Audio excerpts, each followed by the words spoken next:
Hello जी, नमस्कार, सत श्री अकाल, अस्सलाम वालेकुम। केम छो, कैसे हैं आप सब लोग। मैं हूं आपकी अपनी ममता सचदेवा, एक बार फिर से आप सबके साथ में क्यों हाजिर हुई हूं आज आपको बताती हूं। और जो लोग अभी इस वीडियो को सिर्फ खोल के पहली बार मुझे देख रहे हैं, आपको बता दूं कि मैंने एयरलाइंस में काम किया है 14 साल से ऊपर। इंटरनेशनल एयरलाइंस में मैं आबू धाबी में अभी भी रहती हूं और अभी मैं एयरलाइंस में काम नहीं कर रही हूं, लेकिन मैंने बहुत काम किया है एयरलाइंस में। बहुत सारे कंट्रीज, बहुत सारे शहर मैंने देखे हैं और जाते आते हुए बहुत सारी ऐसी इंफॉर्मेशन और जानकारी मैंने इकट्ठी की है अपने माइंड में, जिसको शेयर करती हूं मैं आप सबके साथ इस चैनल के जरिए। तो आज मैंने अपने कमेंट्स देख रही थी वीडियोस के नीचे, तो किसी का कमेंट आया हुआ था कि मैम मैं हैंडीकैप्ड हूँ और आप मुझे प्लीज़ जानकारी दीजिए कि फ़्लाइट्स में अगर मैं लंबी यात्रा पे जाऊँ तो मुझे क्या सुख सुविधा मिलेगी एयरलाइंस की तरफ से। तो आज ये टॉपिक जो है, इसके ऊपर मैं सिर्फ खाली एक टॉपिक के ऊपर बात नहीं करूँगी, इसी से जुड़े जो भी प्रश्न आपके मन में आते हैं उन सब के ऊपर थोड़ा थोड़ा बात करना हम शुरू करेंगे। सबसे पहले मैं शुक्रिया अदा करना चाहूंगी, उनका नाम है उजस साद, जिन्होंने मुझे ये कमेंट लिखा है। मैम आपने मुझे अभी तक नहीं बताया कि मैं हैंडीकैप हूँ। मुझे अगर लंबी दूरी की यात्रा करनी है विमान में, कौन से विमान में जिसके विकलांग लोगों के लिए टॉयलेट बना है, जैसे मुंबई से लंदन। तो सबसे पहले आपका शुक्रिया, आपने एक क्वेश्चन रेज किया है। मैंने इस टॉपिक के ऊपर पहले भी 3 वीडियोस बनाई थी जो मेरे ट्रैवल कैटेगरी में आपको मिल जाएंगे। मेरी फ्लाइट के ऊपर प्लेलिस्ट होती हैं, उसमें अगर आप ट्रैवल हैक्स के ऊपर जाएंगे तो आपको इससे रिलेटेड वीडियोस मिल जाएंगे। लेकिन क्योंकि सारे टॉपिक्स उसमें कवर नहीं है तो चलिए कोई बात नहीं, एक नई वीडियो बना दी मैंने आज आपके लिए, आपके नाम पे। तो चलिए अभी हम क्या करेंगे, मैंने कुछ एक नोट्स बनाए हैं, तो हम नोट्स के चलते ही 1 2 3 4 स्टेप्स में ही इस वीडियो को आगे बढ़ाएंगे। बस याद ये कराना है आपको कि अगर आपको ट्रैवल, कैबिन क्रू लाइफ से जुड़ी हुई या मेरी जिंदगी से जुड़ी हुई या खाना पीना, होटल्स, इन सब चीजों के ऊपर आपको वीडियोस पसंद है तो मेरे चैनल को आप सब्सक्राइब जरूर कीजिए, घंटी का बटन भी जरूर दबाइए, नहीं तो आपको मेरी वीडियोस की जानकारी टाइम पर नहीं मिलेगी। तो चलिए अब करते हैं वीडियो की शुरुआत। तो सबसे पहला क्वेश्चन ये आता है, जब भी कोई इंसान जो डिसेबल्ड है, हम उनको डिसेबल्ड बोल देते हैं, हम उनको डिफरेंटली एबल भी बोल सकते हैं। बेसिकली जिन लोगों को कोई भी शारीरिक रूप से चलने फिरने में बहुत ज़्यादा तकलीफ है और वो खुद को मुश्किल से हैंडल करते हैं, व्हील चेयर पे हैं या कोई भी उनकी बॉडी पार्ट्स में कोई इशू है ऐसा जिसकी वजह से वो फ्रीली घूम फिर नहीं सकते, तो उन्हें हम डिसेबल लोग कहते हैं, जिनको हम पर्सन्स विद रिड्यूस मोबिलिटी भी बोला जाता है एयरलाइन टर्मिनोलॉजी में। हम उसको कोड देते हैं PRM, persons with reduced mobility, कि घूमने फिरने, चलने फिरने की जो उनकी क्षमता है वो दूसरे आम लोगों से कम होती है। तो सबसे पहले क्वेश्चन ये आता है कि क्या सारी एयरलाइंस या सारे एयरपोर्ट दुनिया के आपको व्हीलचेयर सुविधा देते हैं? तो उसका आंसर ये है कि एज पर आयटा हर एयरपोर्ट को ये कहा जाता है कि आपके पास कम से कम व्हीलचेयर की सुविधा तो होनी चाहिए, ताकि कोई भी जो पर्सन PRM कैटेगरी के अंदर आता है, रिड्यूस मोबिलिटी के अंदर आता है, उसको एयरपोर्ट में जो है वो व्हीलचेयर की सुविधा फ्री ऑफ कॉस्ट दी जाए। उसमें एयरलाइन और एयरपोर्ट वालों की दोनों की जिम्मेदारी रहती है। एयरपोर्ट में एयरपोर्ट वालों की जिम्मेदारी रहती है आपको टिकट काउंटर से या जैसे बाहर एयरपोर्ट से अंदर जाने के लिए, और एयरपोर्ट से आपको एयरलाइन के डोर तक जाने के लिए, और जब आप जहाज में पहुंचते हैं तो स्टाफ जो कैबिन क्रू मेंबर्स हैं उनकी जिम्मेदारी हो जाती है। इन अ वे एयरलाइन की जिम्मेदारी हो जाती है। अब इससे जुड़ा हुआ दूसरा क्वेश्चन आता है, क्या सर्विस ये फ्री होती है?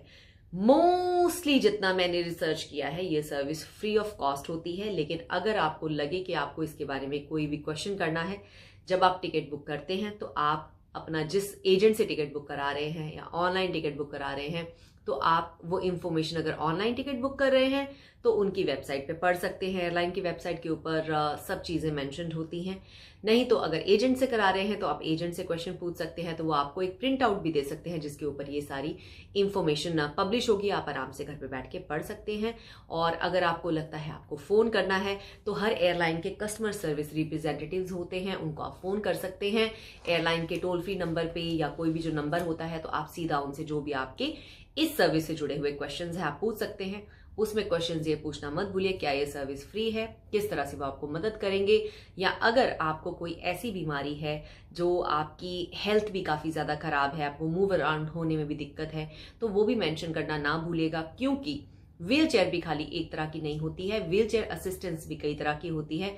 अगर आपकी हेल्थ बहुत ज़्यादा खराब है और उसके साथ आपको व्हील चेयर चाहिए तो कई बार ऐसा होता है एयरलाइन वाले आपसे फ्लाइट से 24 या 48 घंटे पहले का एक सर्टिफिकेट भी मांग सकते हैं, जिसमें ये लिखा होता है डॉक्टर की तरफ से कि आप इस फ्लाइट के लिए, मतलब जो जर्नी पे आप जा रहे हैं उसके लिए आप फिट हैं, कि कभी फ्लाइट में आपको कोई ऐसी प्रॉब्लम तकलीफ नहीं आएगी जिसकी वजह से एयरलाइन को फ्लाइट को नीचे उतारना पड़े या डाइवर्ट करना पड़े या ऊपर वाला ना करे, कोई ऐसी प्रॉब्लम आपको नहीं है जिससे कि दूसरों को फैल सकती है। तो व्हील चेयर होना एक बात है, लेकिन अगर आप व्हील चेयर पे हैं और कोई ऐसी सिकनेस भी है जो बहुत क्रिटिकल है तो वो आपको एयरलाइन वालों को बतानी पड़ेगी और कई बार वो उससे रिलेटेड पेपर वर्क और डॉक्यूमेंटेशन आपसे मांग लेते हैं। तो ये दो चीजें हमने क्लियर कर ली कि व्हील चेयर सर्विस कहाँ मिलती है और कौन जिम्मेदार होता है, किस तरह से आप उसके बारे में पता कर सकते हैं। अब उसके बाद हमारे सामने टॉपिक आता है कि व्हील चेयर आपने बुक कर ली है, व्हील चेयर आपको कहाँ पे जाके मिलेगी। एयरपोर्ट में अगर आप घर से ही अपनी व्हील चेयर पे जा रहे हैं तो आप अपनी व्हील चेयर के थ्रू ही एयरपोर्ट के अंदर दाखिल होंगे और जब आप काउंटर पे, चेक इन काउंटर पे पहुंचेंगे जहां जाके आपने अपना सामान जमा कराना है और आपको बोर्डिंग पास इशू होना है, उस जगह पे दो ऑप्शंस होती हैं कि आप उनको पूछ सकते हैं कि आपकी व्हील चेयर आप जहाज के दरवाजे तक ले जाना चाहते हैं या फ्लाइट के अंदर तक लेके जाना चाहते हैं, क्योंकि फ्लाइट के अंदर सबकी व्हीलचेयर फिट नहीं होती, क्योंकि व्हीलचेयर वाइड होती है, चौड़ी होती है, लेकिन जो व्हीलचेयर फ्लाइट्स में होती है वो ज़्यादा चौड़ी नहीं होती, वो बिल्कुल उतने साइज की होती है जो जहाज में दो सीटों के बीच में गैप होता है, जिसे हम आयल बोलते हैं, जिसके अंदर हम चलते फिरते हैं फ्लाइट में, तो उतने साइज की चौड़ी जो व्हीलचेयर होती है फ्लाइट में।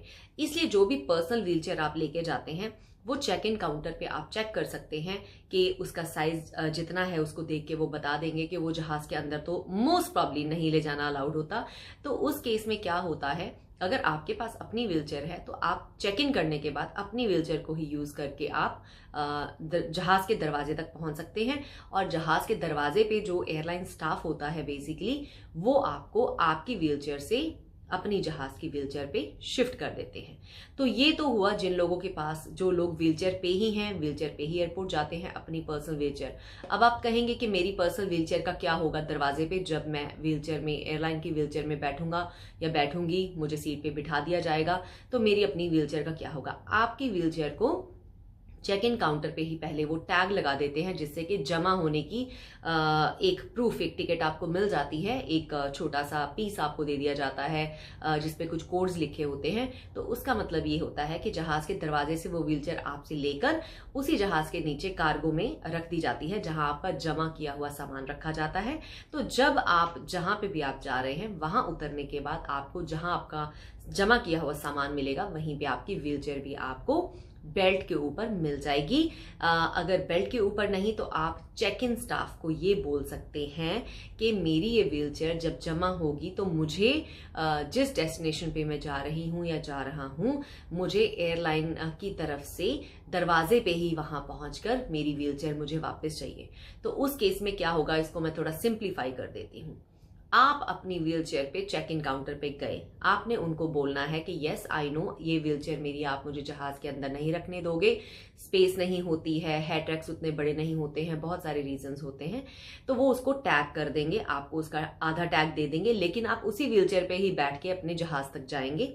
जहाज के दरवाजे पे वो व्हीलचेयर आपसे ले ली जाएगी, उसको नीचे कार्गो में रख दिया जाएगा और जिस डेस्टिनेशन पे आप जाके उतरेंगे सेम वे जब आप जहाज से उतर रहे होंगे, क्योंकि जहाज के अंदर सिर्फ वो व्हीलचेयर फिट नहीं आती, तो जहाज के बाहर उतरते ही कोई स्टाफ आपकी व्हीलचेयर के साथ खड़ा होगा। नहीं तो आप एयरलाइन स्टाफ को भी याद करा सकते हैं कि मेरी व्हीलचेयर जमा कराई हुई है, मुझे डेस्टिनेशन पे पहुंच के मेरी व्हीलचेयर दरवाजे पे चाहिए। मोस्ट प्रॉब्ली वो दरवाजे पे ही अपने आप आती है, लेकिन मैं ये आपको बता रही हूं कि फिर भी आप अपने माइंड में ये चीजें नोट कर लीजिएगा। तो जहाज से उतरने के बाद आपकी जो व्हीलचेयर है वो जहाज के दरवाजे पे आपको मिलेगी और उस व्हीलचेयर पे फिर आप बैठ के एयरपोर्ट में जाएंगे। तो ये हमने बात की है जिनके पास अपनी व्हीलचेयर है। जो लोग मान लीजिए थोड़ा बहुत चल फिर सकते हैं, उनको उतनी प्रॉब्लम नहीं है और घर से वो अपनी गाड़ी में आए हैं या टैक्सी पे आए हैं, चलने में थोड़ी दिक्कत है लेकिन वो एयरलाइन से व्हीलचेयर लेते हैं, तो उनका ये होता है कि चेक इन काउंटर पे जहां जाके अपना बैग आप जमा कराते हैं और बोर्डिंग कार्ड इशू होता है, वहां पे आप उनको मेंशन कर सकते हैं कि मैंने व्हीलचेयर की बुकिंग की हुई है। उस व्हीलचेयर की बुकिंग भी आप टिकट बुक करते हुए कर सकते हैं, एजेंट के थ्रू करा सकते हैं, नहीं तो आप जो कस्टमर सर्विस होती है, टोल फ्री नंबर होता है, 48 आवर्स पहले या 24 आवर्स पहले आप उनको कॉल करके एयरलाइन को आप व्हीलचेयर बुक करा सकते हैं। उनको बता सकते हैं कि आपको चलने में दिक्कत है या सीढ़ियां चढ़ने में दिक्कत है या आपको लंबा रास्ता तय करने में दिक्कत है, तो सच बोलिए। तो उसके अकॉर्डिंग जब वो आपकी टिकट के ऊपर ही एक कोड लगा देते हैं कि आपने व्हीलचेयर बुक की है, जब आप चेक इन काउंटर स्टाफ से बात करेंगे तो वो आपसे पूछ लेंगे कि आपने बुक की है व्हीलचेयर, तो आपकी बुकिंग के अकॉर्डिंग आपकी व्हीलचेयर जो है वो चेक इन काउंटर से आपको वहां पे मिल जाएगी, जिसपे आपको एक स्टाफ भी साथ में असाइन होगा जो व्हीलचेयर को चलाएगा। तो चेक इन करने के बाद बोर्डिंग कार्ड के साथ इमिग्रेशन के थ्रू भी आप व्हीलचेयर पे ही निकलेंगे, जहां पे व्हीलचेयर असिस्टेंट आपके साथ होगा। आप पहुंचेंगे एयरक्राफ्ट के डोर तक, वहां पे आपसे पूछा जाएगा कि क्या आप एयरक्राफ्ट के जहाज की डोर से, मतलब आप अपनी सीट तक पैदल चल के जा सकते हैं। अगर चलने की दिक्कत है तो आप एक काम कर सकते हैं, आपको जहाज में जो कैबिन व्हीलचेयर, हमारी जो फ्लाइट्स में व्हीलचेयर होती है, वो दरवाजे तक आएगी और आपको एयरलाइन की कोई भी स्टाफ या कोई लड़का या लड़की वो आपको मदद करेंगे इस व्हीलचेयर एयरपोर्ट वाली से दूसरी व्हीलचेयर में शिफ्ट होने के लिए। मोस्ट प्रॉब्ली अगर आपने सिर्फ दूरी तय करने के लिए, जैसे आप दूर नहीं चल सकते या सीढ़ियां नहीं चढ़ सकते या मान लीजिए घुटनों में दर्द है, तो आपने व्हीलचेयर बुक की है, तो आपको मतलब जहाज के दरवाजे पे जाके ये कहने की जरूरत नहीं पड़ेगी कि यस आई नीड व्हीलचेयर। अगर आप चल फिर सकते हैं उतना, तो आप थोड़ा एयरक्राफ्ट को पकड़ के भी हल्का फुल्का चल के अपनी सीट तक पहुंच सकते हैं, तो आपको फ्लाइट की व्हीलचेयर की जरूरत नहीं पड़ेगी बिल्कुल भी। लेकिन अगर मान लीजिए आप उनमें से एक है जिसका कोई अभी रिसेंट ऑपरेशन हुआ है, मूवमेंट में दिक्कत है, तो ऑब्वियसली आपको कैबिन व्हीलचेयर, जो हमारी फ्लाइट की व्हीलचेयर होती है, उसकी जरूरत पड़ेगी और उसमें स्टाफ आपको मदद करेगा और आपकी सीट तक पहुंचा देगा। तो ये कुछ एक बातें हैं about the wheelchair. I hope I have not missed any points. अगर आपका ऑपरेशन हुआ है, अगर आपको कोई ऐसी सिकनेस है, अगर कोई भी कंडीशन आपकी व्हीलचेयर के साथ जुड़ी हुई है जो एयरलाइन वालों को आपको बतानी जरूरी है, तो उसको जरूर हाईलाइट कीजिएगा। अगर एयरलाइन चाहती है कि कोई डॉक्यूमेंट्स आप अपने साथ लेके जाएं एज अ प्रूफ, तो आप जरूर उसको कैरी कीजिएगा। एक और बात मैं आपको बता दूं, जो लोग कैबिन व्हीलचेयर पे होते हैं, जो लोगों को मूवमेंट में बहुत दिक्कत होती है और जो लोग एक से दूसरी जगह खुद नहीं चल सकते हैं या टॉयलेट फ्लाइट में खुद नहीं यूज कर सकते हैं, तो एयरलाइन हमेशा आपसे पूछती है कि आपके साथ आपका कोई अपना होना चाहिए। अगर आप अकेले हैं तो वो सिर्फ आपसे एक ही क्वेश्चन पूछेंगे काउंटर पे कि क्या सेफ्टी एंड सिक्योरिटी, अगर कोई इंसिडेंट फ्लाइट में हो जाता है, कोई भी ऐसी दुर्घटना हो जाती है, तो क्या आप अपने आप को जहाज से बाहर निकालने के काबिल हैं या नहीं है। तो उस केस में आपको कोई ना कोई मदद करने के लिए साथ चाहिए होता है, नहीं तो आप कहेंगे कि नहीं मैं खुद अपनी मदद कर सकता हूं या कर सकती हूं। इन केस आप नहीं कर सकते तो किसी फेलो पैसेंजर को भी आपका सेफ्टी असिस्टेंट की तरह, मतलब कि अगर फ्लाइट में कोई इमरजेंसी हो जाती है तो सेफ्टी के सिर्फ रोल के लिए किसी को असाइन कर दिया जाता है। सॉरी, मेरे गले में थोड़ी खराश आ गई थी तो मुझे वीडियो रोकनी पड़ी। तो सारी जो वीडियो है, आई नो बहुत सारी इन्फॉर्मेशन है, थोड़ी कंफ्यूजिंग हो गई होगी, लेकिन आपको मेन पॉइंट्स में बोल देती हूँ। तो व्हीलचेयर बुकिंग करनी अगर है आपको, या तो टिकट बुक करते हुए, अगर ऑनलाइन आप बुक कर रहे हैं तो उसी में ही आप टिकट बुक करते हुए एक कैटेगरी होती है जिसमें आप अपनी व्हीलचेयर बुक कर सकते हैं, that is one. Second, agent के थ्रू करा रहे हैं तो एजेंट को बोल दीजिए कि हमें व्हीलचेयर चाहिए और किस तरह की व्हीलचेयर चाहिए। अगर आपको चलने में दिक्कत है तो वो वाली व्हीलचेयर डिफरेंट होती है, अगर सीढ़ियों पे आपको चलने में दिक्कत है उसके लिए व्हीलचेयर अलग होती है, और अगर आपको मान लीजिए कोई सिकनेस से जुड़ी है, जैसे आप बिल्कुल ही मूव अराउंड नहीं कर सकते, तो उसके लिए व्हीलचेयर की कैटेगरी जो है वो अलग होती है। अब आप कहेंगे कि 3 तरह की व्हीलचेयर होती हैं।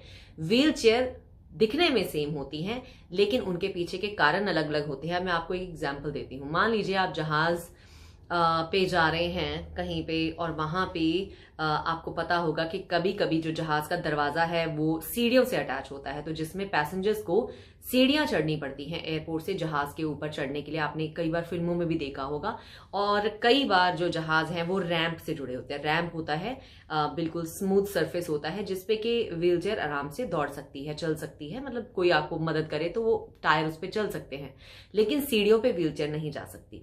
तो जब भी एयरलाइन के स्टाफ को अगर पता होगा कि किस तरह की व्हीलचेयर के लिए आपकी बुकिंग है तो फिर उस तरह से वो लोग अरेंजमेंट करते हैं। नाउ टेक एन एग्जांपल, अगर मैंने अपने एजेंट को बोला कि मुझे व्हीलचेयर चाहिए बुकिंग, और उसने आपसे अगर कोई पूछा नहीं रीजन या कुछ उसने स्पेसिफिक मेंशन नहीं किया, तो अगर मान लो जहाज पे सीढ़ियां हैं और आप एयरपोर्ट में सीढ़ियां नहीं चढ़ सकते, तो फिर उस केस में जो है उनको ये पता करना होता है कि किस और तरीके से आपको जहाज में चढ़ाया जाए।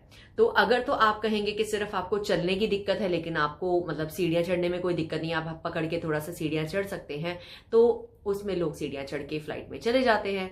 लेकिन कुछ लोग होते हैं जो बिल्कुल ही मूव अराउंड नहीं कर सकते, या जिनकी तबीयत भी साथ में खराब है, या घुटनों का ऑपरेशन हुआ है, कोई भी ऐसी चीज है, अगर वो स्पेसिफिक मेंशन की होगी व्हीलचेयर के साथ में, तो उस केस में एयरलाइन एक दूसरे दरवाजे से एक ऐसी उसको हाई लोडर बोलते हैं, आप उसको लिफ्ट ही बोल सकते हैं, एक छोटी सी ऐसे ट्रक होता है लिफ्ट की तरह, वो ऊपर आता है जहाज के दरवाजे तक, तो आपको उसमें बिठा दिया जाता है व्हीलचेयर समेत, तो वो ऊपर जहाज के बिल्कुल दरवाजे के बराबर आ जाता है और आप फिर जहाज में एंटर करते हैं। तो इसलिए एयरलाइन के लिए ये जानना जरूरी है कि आपको किस तरह की व्हीलचेयर की जरूरत है, कि आपको कोई ऑपरेशन हुआ है, कोई तकलीफ है, क्योंकि उनके कोड्स होते हैं व्हीलचेयर्स के। एक व्हीलचेयर नॉर्मल होती है, एक व्हीलचेयर रैंप होती है, एक व्हीलचेयर सियारा होती है, एक व्हीलचेयर कैबिन होती है, तो कई कैटेगरीज होती हैं हर एयरलाइन की व्हीलचेयर को लेकर। इसलिए व्हीलचेयर बुक करने से पहले रिप्रेजेंटेटिव से बात करना या उसकी पूरी जानकारी पढ़ के ही उसको बुक करना बहुत जरूरी है। तो ये सारी बात आज हमने व्हीलचेयर्स के बारे में क्लियरली जान ली है। आई hope I have not missed any point. Video बहुत लंबी हो गई है, लेकिन 3 या 4 मिनट में हम एक और टॉपिक को फिनिश कर लेंगे इसी में ही, क्योंकि मैं इसके ऊपर एक सेपरेट वीडियो नहीं कवर करना चाहती। अभी बात आती है कि व्हीलचेयर वाले पैसेंजर्स जो होते हैं उनके लिए क्या फ्लाइट्स में टॉयलेट होती हैं। फ्लाइट में टॉयलेट्स होती हैं, लेकिन सब जहाजों में, जो बड़े जहाज हैं 777, 787, अब आप कहेंगे कि हम तो इस फील्ड से नहीं है तो हमें नहीं पता, तो आप इस तरह से सोचिए, जो बड़े जहाज होते हैं जिसमें 2 आयल्स होती हैं, मतलब 2 गलियां होती हैं फ्लाइट में, आप लगा लीजिए सीटों के बीच में निकलने के लिए, उनको वाइड एयरक्राफ्ट्स बोला जाता है, वाइड रेंज एयरक्राफ्ट्स। तो बड़े एयरक्राफ्ट्स में मोस्टली 2 टॉयलेट्स या 4 टॉयलेट्स असाइन होती हैं डिसेबल पैसेंजर्स के लिए। जरूरी नहीं कि खाली डिसेबल लोग ही उसको यूज कर सकते हैं, नॉर्मल पैसेंजर्स भी यूज कर सकते हैं, लेकिन वो डिसेबिलिटी वाली जो टॉयलेट्स होती हैं उसमें फैसिलिटीज थोड़ी सी डिसेबल पैसेंजर्स के अकॉर्डिंग होती हैं, जैसे एक आधा एक्स्ट्रा हैंडल लगा होगा पकड़ने के लिए, सपोर्ट के लिए, या अगर साइज बड़ा होगा टॉयलेट का थोड़ा सा नॉर्मल टॉयलेट से, उसके पास जो बेल लगी होती है जिससे कि आप इमरजेंसी, अगर मान लो कोई आपको फ्लाइट के टॉयलेट के अंदर कोई दिक्कत आ गई है तो एक बटन लगा होता है, तो वो थोड़ा सा ऊपर की बजाय थोड़ा नीचे लगा होगा ताकि डिसेबल पर्सन उसको आसानी से रीच कर पाए। उसके अलावा भी डिसेबल पीपल के अकॉर्डिंग कुछ एक फैसिलिटीज उन टॉयलेट्स में होती हैं। तो यस, वाइड जो एयरक्राफ्ट्स होते हैं उनमें ये फैसिलिटीज होती हैं, लेकिन अनफॉर्चुनेटली नैरो बॉडी जो छोटे छोटे एयरक्राफ्ट्स होते हैं जैसे 319, 320, 321, उनमें ये फैसिलिटीज नहीं होती। एयरलाइंस कई बार क्रिएट करते हैं कुछ एक टॉयलेट्स, तो उसका सबसे सही जवाब आपको एयरलाइन वाले ही दे सकते हैं। तो जब भी आप टिकट बुक करें तो आप उनसे एक बार कंफर्म कर लें कि जो जहाज आप ले रहे हैं, जिस फ्लाइट को आप ले रहे हैं, क्या उसमें PRMs या डिसेबल पीपल के लिए टॉयलेट्स जो हैं वो हैं या नहीं है, क्योंकि उनमें फैसिलिटी थोड़ी बेटर होती है। अदरवाइज नॉर्मल टॉयलेट्स तो होती ही हैं। और जो मैंने अपने करियर में देखी हैं 777, 787 एयरक्राफ्ट्स में कैसा होता है, जैसे जहाज के बीचों बीच में 2 टॉयलेट्स हैं, ठीक है, तो ये 2 टॉयलेट्स एक इस तरफ से यहां बनी होती है, जैसे एक इस तरफ से, तो ये बीच से ऐसे होती है और इसके बीच में एक दीवार होती है। तो आपको सिर्फ इतना समझा देती हूँ कि जो व्हीलचेयर समेत भी अगर टॉयलेट के अंदर कोई जाना चाहता हो फ्लाइट की कैबिन व्हीलचेयर को यूज करके, तो वो टॉयलेट्स 2 को बेसिकली 2, एक इधर से खुलती है एक इधर से खुलती है, लेकिन एक चाबी होती है हमारे पास, हम उसको बीच की जो दीवार है ना उसको खोल सकते हैं, तो उस टॉयलेट को हम डबल साइज बना सकते हैं।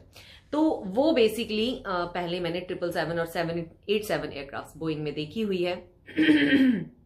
तो वो होता था। लेकिन आप वरी मत कीजिए, जिसमें भी PRM टॉयलेट जिस भी फ्लाइट में होगी, जो कैबिन क्रू स्टाफ होता है वो सारे उस पर ट्रेन होते हैं। और अगर आपके मन में एक क्वेश्चन आ रहा हो कि क्या कैबिन क्रू मेंबर्स आपको टॉयलेट के अंदर कोई मदद कर सकते हैं, तो as a staff we are not allowed to help anybody. सिर्फ आपको आपकी चेयर से टॉयलेट तक ले जाना हमारा फर्ज है। टॉयलेट के अंदर जो भी आपका है, आपको खुद ही उसको मैनेज करना है। अपने कपड़ों को खोलना हमें बिल्कुल अलाउड नहीं है, किसी के कपड़ों को टच करना, किसी बंदे को टच करना, किसी चाहे लेडी हो, चाहे आदमी हो, चाहे बच्चा हो, चाहे बूढ़ा हो। तो पर्सनल उसमें अगर आपको लगता है कि आप खुद हैंडल नहीं कर पाएंगे फ्लाइट के लिए, तो आपको एक अपने साथ कोई ना कोई पर्सनल असिस्टेंट लेके जाना पड़ेगा। अगर खाने पीने में आपको हेल्प चाहिए, टॉयलेट यूज करने में आपको हेल्प चाहिए, तो आपको अपने साथ एक पर्सनल असिस्टेंट लेके जाना पड़ेगा। और अगर आपको मदद चाहिए स्टाफ की, तो कितनी मदद हम आपकी कर सकते हैं वो भी मैं अभी क्लियर कर देती हूँ, ताकि कई बार ना लोग छोटी छोटी बातों में कंफ्यूज हो जाते हैं कि मेरे को स्टाफ ने मदद करने से मना कर दिया। लेकिन हमारे भी हाथ बंधे हैं, क्योंकि हमारी जॉब्स भी इसी चीज पे डिपेंड करती है कि हम कंपनी के प्रोटोकॉल्स और रूल्स को फॉलो करते हैं। कई बार हम थोड़े से रूल तोड़ देते हैं लोगों की मदद करने के लिए, लेकिन कभी भी कुछ अगर उल्टा पुल्टा हो जाएगा तो सीधा हमारी नौकरी जाएगी, हमारी नौकरी पे बात आ जाएगी या एयरलाइन पे बात आ जाएगी। तो टॉयलेट तक लेके जाने में हम मदद कर सकते हैं, टॉयलेट के अंदर मदद नहीं कर सकते। खाना लाके देने में मदद कर सकते हैं, लेकिन खिलाने में मदद नहीं कर सकते। आपकी दवाई आपके खोल के आपके हाथ पे रखने में मदद कर सकते हैं, लेकिन आपके मुंह में दवाई डालना हमारा काम नहीं है। फ्लाइट में जो आप बैग्स लेके आते हैं उसमें हम आपको असिस्ट करते हैं। देखिए, जो बिल्कुल डिसेबल लोग हैं उनका बैग फिर भी हम उठाने में हेल्प कर देते हैं, लेकिन जनरल पैसेंजर्स का अगर इमेजिन कीजिए 300 लोगों का एक कैबिन क्रू बैग उठा के अगर हेड ट्रैक में रखेगी तो वो नेक्स्ट फ्लाइट पे नहीं जा पाएगी। तो ये हमारा काम नहीं होता। असिस्टेंस आपको दिखाना कि कहाँ जगह है सामान रखने की, वो आपको हम बता सकते हैं, लेकिन आपका सबका सामान उठा के हेड ट्रैक में रखना वो कैबिन क्रू की ड्यूटी के अंडर नहीं आता।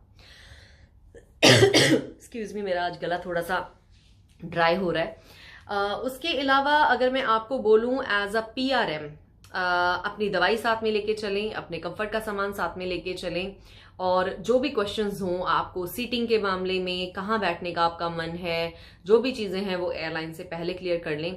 और एक चीज मैं आपको बता देती हूँ जो मैंने अपने करियर में देखी है कि कई लोग क्या करते हैं, अगर उनकी कोई लेग की सर्जरी हुई है, कुछ हुई है, जो सीट उनको असाइन की होती है वो 2 सीटों के बीच में बहुत कंजस्टेड जगह होती है, और अगर आपको बिल्कुल लेग अपनी सीधी करके बैठनी है तो उस चीज को आप पहले ही चेक इन काउंटर पे क्लियर कर लें। क्योंकि फ्लाइट में हम कैबिन क्रू के हाथ में बहुत सारी चीजें नहीं होती, क्योंकि कई बार चेक इन स्टाफ बोल देता है कि आप फ्लाइट पे बोल देना, क्रू आपको मदद कर देगा या क्रू चेंज कर देगा। अगर फ्लाइट फुल है तो एक कैबिन क्रू दूसरे की सीट से उसको उठा के किसी और की सीट पे आपको नहीं बिठा सकती, क्योंकि हर एक का अपना राइट है, हर एक का अपना रीजन है। और नॉट नेसेसरी अगर आपकी तबीयत खराब है, क्या पता जो दूसरी सीट जो कंफर्टेबल है उस पर बैठा हो उसकी तबीयत भी खराब हो।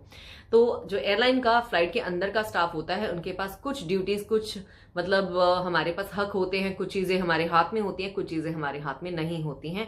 तो जो भी चीज आपने इन चीजों से रिलेटेड क्लैरिफाई करनी है, नंबर 1 इज योर एजेंट जिससे आपने टिकट बुक कराई है, या ऑनलाइन आप पढ़िए जब टिकट बुक करते हैं, या आप कस्टमर केयर को फोन करके क्वेश्चंस पूछ सकते हैं, ये सारे। नंबर 4, आप अगर चेक इन काउंटर पे जब आप चेक इन कर रहे हैं तो ये सारी बातें आप वहीं कंफर्म कर सकते हैं।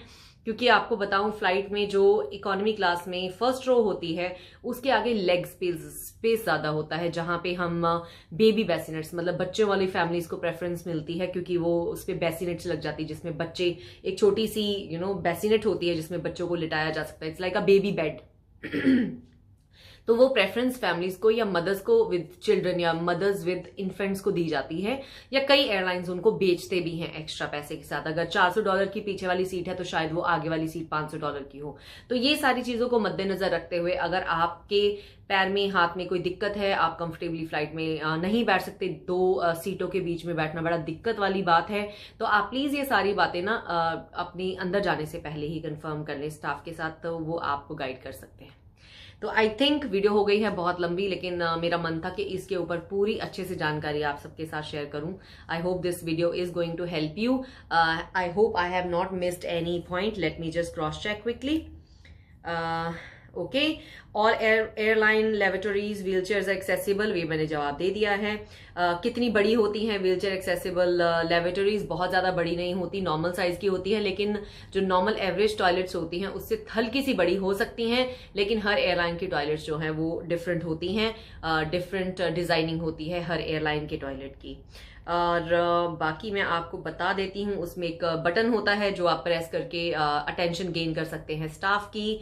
व्हील चेयर टॉयलेट के अंदर तक जाने की भी सुविधा होती है, लेकिन नॉट इन ऑल टॉयलेट्स। और आप पहचानेंगे कैसे कि कौन सी टॉयलेट डिसेबल पैसेंजर्स के लिए है? उसके ऊपर बाहर व्हीलचेयर का एक साइन, एक स्टिकर सा लगा होता है और उसके ऊपर PRM या डिसेबल टॉयलेट लिखा होता है। किसी ने पूछा है कि एयरप्लेन में अगर मैं चल नहीं सकती तो कैसे बाथरूम को यूज करना है, वो मैंने आपको बता दिया। तो आप अपनी कॉल बेल बजा के स्टाफ को बुला सकते हैं, वो अपने फ्लाइट की व्हीलचेयर लेकर आपको उस पर बिठाकर टॉयलेट तक ले जा सकते हैं, लेकिन टॉयलेट के अंदर आपकी मदद नहीं कर सकते। उसके लिए आपको अपने साथ किसी को लेकर आना पड़ेगा। Which airplanes have aisle chair for using during the flight? Okay, ये अभी रेलिवेंट नहीं है। What is there no accessible laboratory? Okay, तो लोगों ने पूछा है अगर किसी प्लेन में अगर डिसेबल टॉयलेट्स नहीं है तो एयरलाइन से ही बात कीजिए या अपने ट्रैवल प्लान्स चेंज कीजिए, डिपेंडिंग ऑन आपकी हेल्थ कैसी है, आपकी तबीयत कैसी है, आपको क्या जरूरत है, क्योंकि जान है तो जहान है सबसे पहले।